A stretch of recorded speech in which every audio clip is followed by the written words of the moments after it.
Welcome to Marketing Today. I'm your host, Alan Hart, managing partner of Atomic, combining brand science and creative fire. Today on the show, I have Laurel Hodge, Director of Creative Strategy for Imgur. Imgur is a platform that celebrates geek culture, full of millennial men, those that are the most adverse population in today's society. But yet, somehow, Laurel has found a way to break through with advertising that works.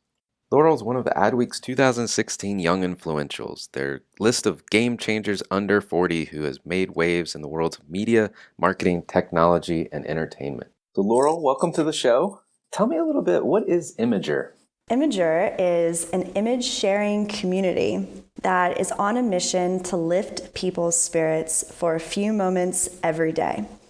What we do is through a democratized platform of upvotes and downvotes, we surface the world's most entertaining content.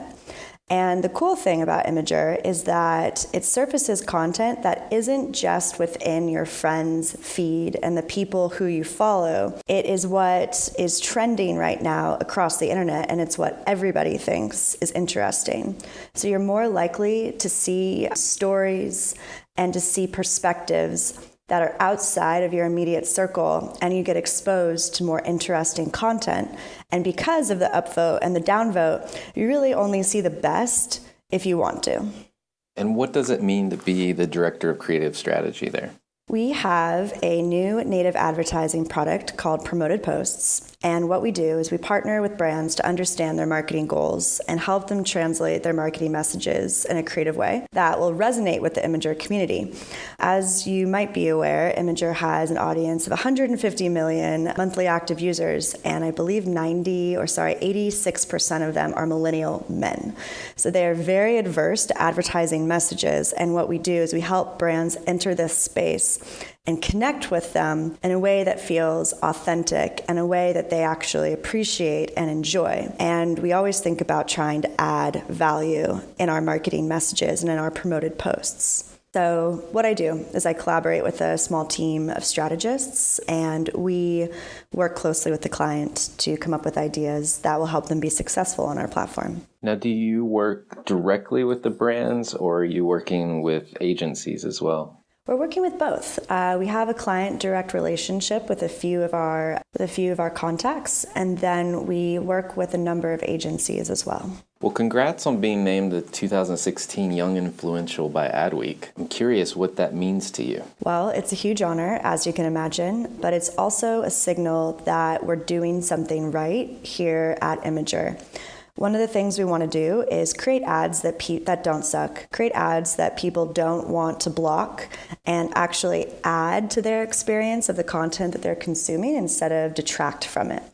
Being named one of Adweek's Young Influentials really signals to me that we're on the right path and we're doing something that is pretty cool.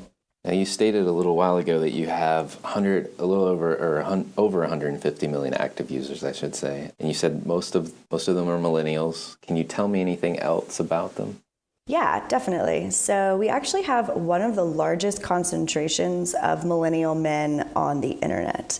They visit us more frequently than some of the other social networks. Because we have this high concentration of millennial men, we're kind of the epicenter for geek culture interests. That's defined as above average interest in video games, science, fantasy, technology. So it turns out that we have a lot of people who are at the forefront of impacting pop culture. And what I mean by that is things that geeks were interested in 10 years ago, Dungeons and Dragons, Magic the Gathering, video games, things that were previously seen as niche interests are now becoming mainstream.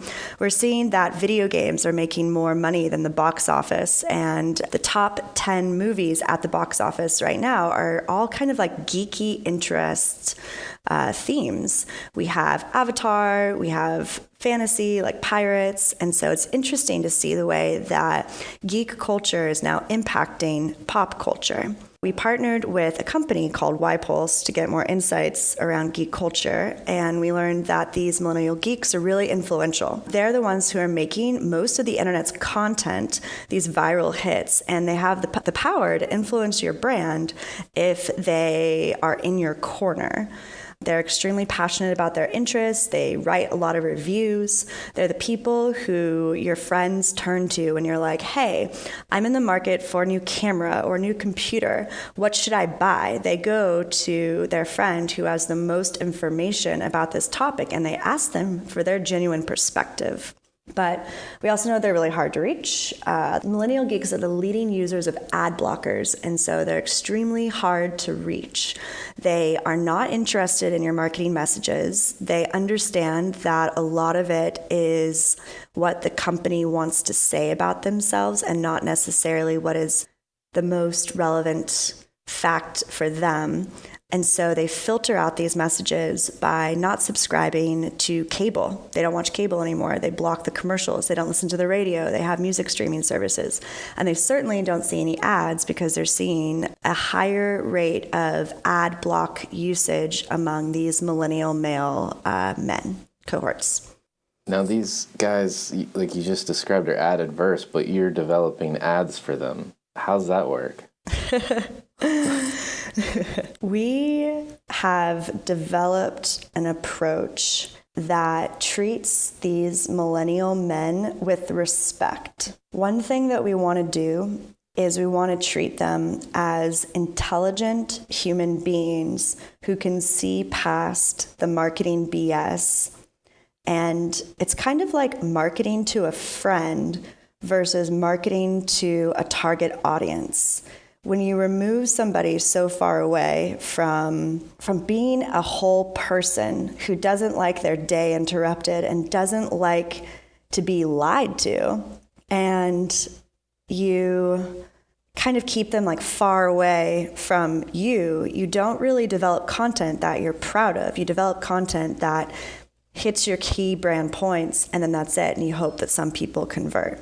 So what we're doing is we are trying to find the inherent value that each company offers and distill that into a post that is entertaining, heartwarming, and informative.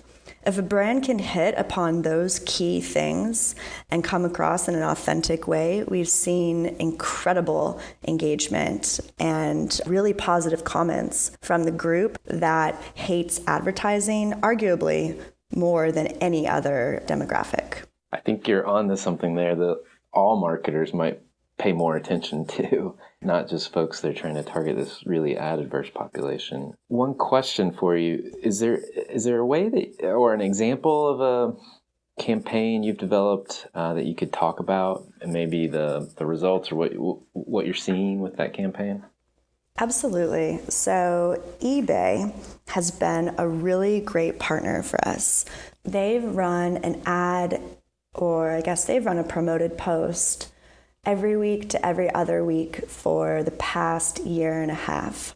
And they have seen incredible results and incredible brand engagement with this audience. So they came to us with their goals of reaching this millennial male audience and becoming relevant with them. And what we did is we took their content, they sell everything under the sun, we packaged it in a way that spoke directly to our audience in the form of GIFs and funny copy. It wasn't so much that we changed eBay's value proposition. It wasn't that we overhauled the positioning of the brand. What we did is we took content that they already had and we just made it cool. The way that we do that is we employ millennials, we employ people who understand internet culture, understand the references, and understand what it looks like when you're trying too hard. And that's kind of an important point that is very hard to define. And it's something that kids get inherently, where it's like, oh, mom and dad are trying too hard. But it's something that some people just don't necessarily inherently understand.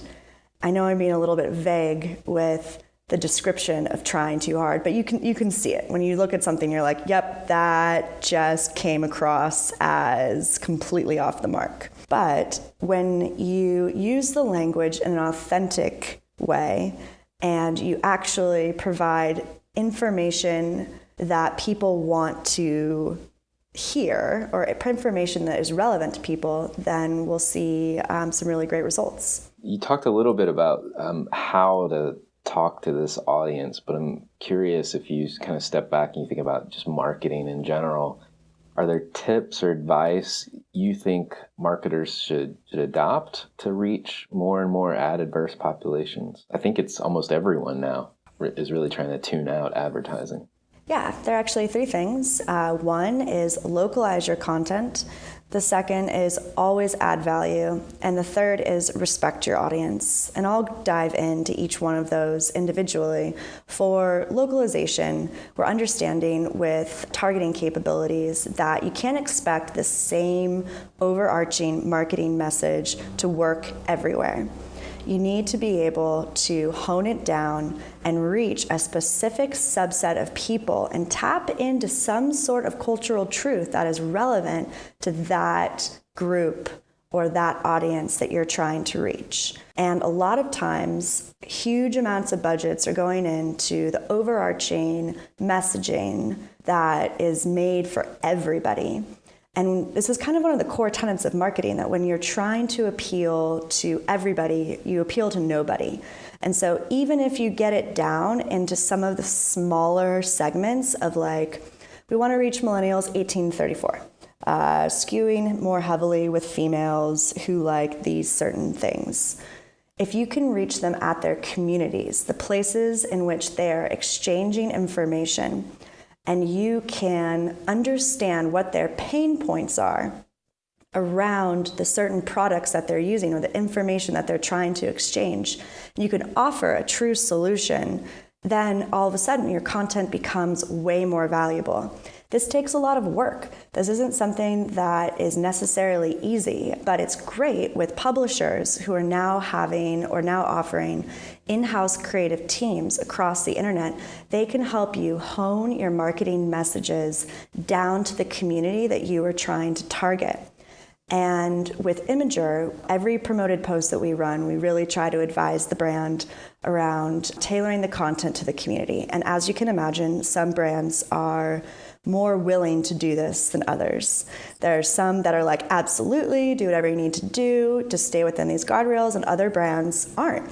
The results are pretty clear in terms of the times that the community has rallied around a certain brand and really lifted them up, such as eBay, where they stop at nothing to make sure that they are adding value to our audience, versus other brands who will just make sure that their overarching message gets across and they don't really invest the time to get to know the community. So that was a long-winded answer of the value of localization.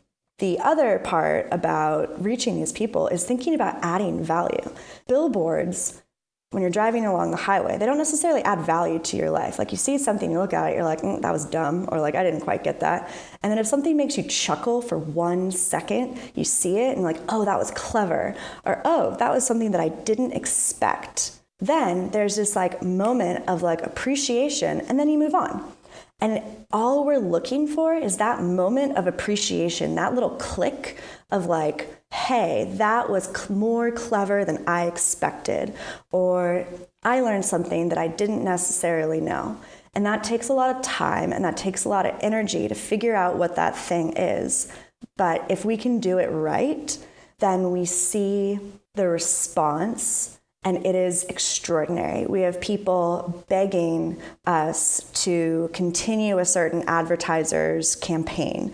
We have people standing up in the comments and saying, whoever's behind these marketing messages deserves a raise. We have people saying, I can't believe I'm addicted to an ad campaign.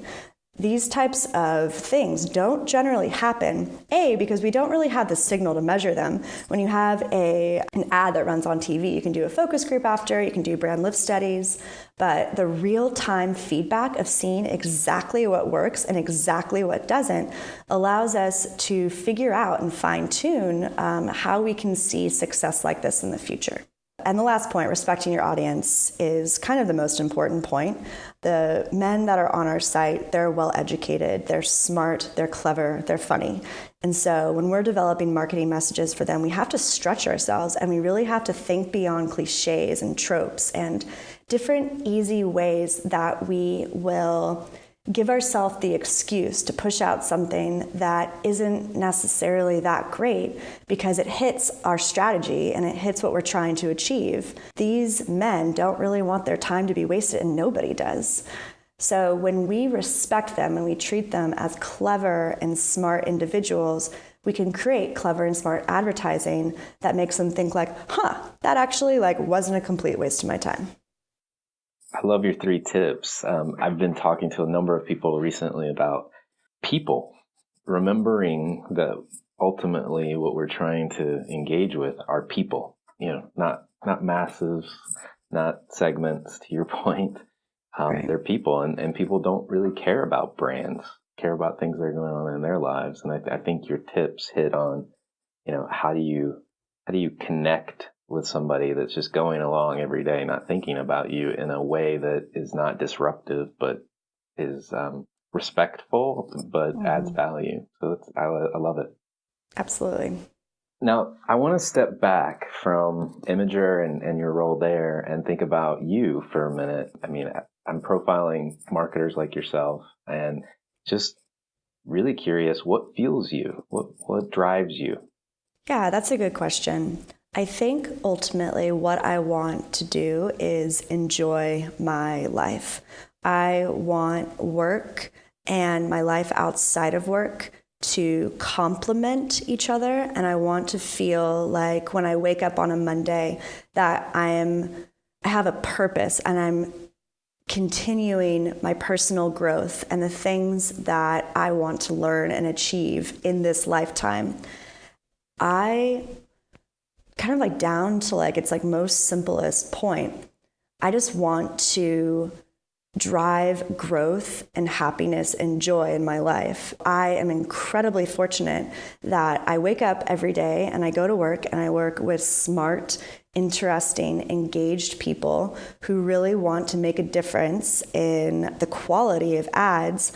And we all have the BS that bothers us, and we have the bad days and we have the good days, but it's just it's the ups and downs of life. And being able to be creative alongside other people who are funny and genuine and authentic and who can honestly point at the BS of what's going on in the industry and say that's a load of garbage. Let's strip that away and let's think about how to reframe this in a way that just comes across as less trite. And it is this authenticity that I think drives a lot of people in their lives, where they're trying to figure out what's real and what resonates with them and what isn't. And it just so happens that I'm doing it with an industry that is known for the high level of BS.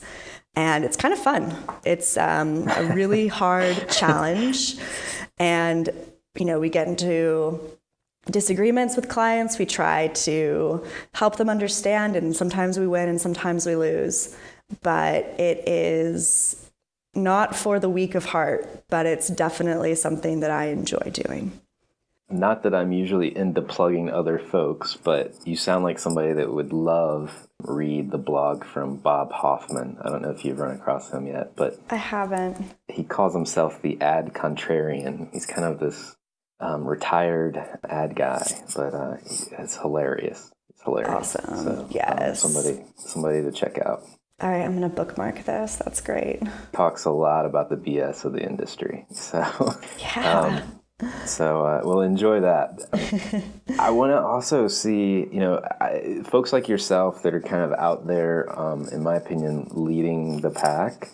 I'm always curious what brands or companies you're looking at or following, or think that other people should take notice of. I think that I'm always looking at up-and-coming companies that do one thing and do one thing really well. The companies that are maybe marketing a commodity, but the way in which they're marketing it is a new and fresh and interesting angle that makes people stop and pay attention. I think it is, this is on everybody's radar, but Dollar Shave Club, the way that they came up in a very established industry that was highly competitive and was essentially a commodity, and then made people laugh, made people share their video. Every marketer wants that. Every marketer wants something that they do to go viral. It is a hallmark achievement. It's like you have made something that people genuinely want to share. But I love seeing those little bubbles, those little spikes around certain products of companies that are breaking through the norms, and they are not afraid to take a risk and say something that is a little bit riskier in order to get people's attention and make them laugh. Great. So last question, what do you predict for the future of marketing? Where do you think it's going? I think in a hyper-distracted world, brands are going to have to work harder and harder to add value. It's something that we all say to each other, but it's very hard to actually put into practice, to figure out how this piece of advertising isn't going to detract from the person's experience, or even, detracting is the worst part, or it's something that they're going to ignore, that they're not going to remember. With ad blockers becoming more and more sophisticated, with more and more people turning away from traditional broadcast and going online, the chances of your marketing message being seen by people are lower and lower. And I know a lot of brands are scrambling and trying to figure out, how do we create content that people actually care about? And so it's great to see that the native advertising industry is, I can't remember the stat, but I think it was like up 167% year over last year, where budgets are starting to shift toward more custom content. This type of work takes sometimes larger budgets. It's not as easy as turning on a banner ad and hoping that it reaches your audience in some way. But we're going to have to reimagine what a traditional ad looks like and think about how we can treat the people who are seeing these ads with the utmost respect. Great advice, and I think you're right on the future. So thank you so much for coming on the show today. Yeah, of course.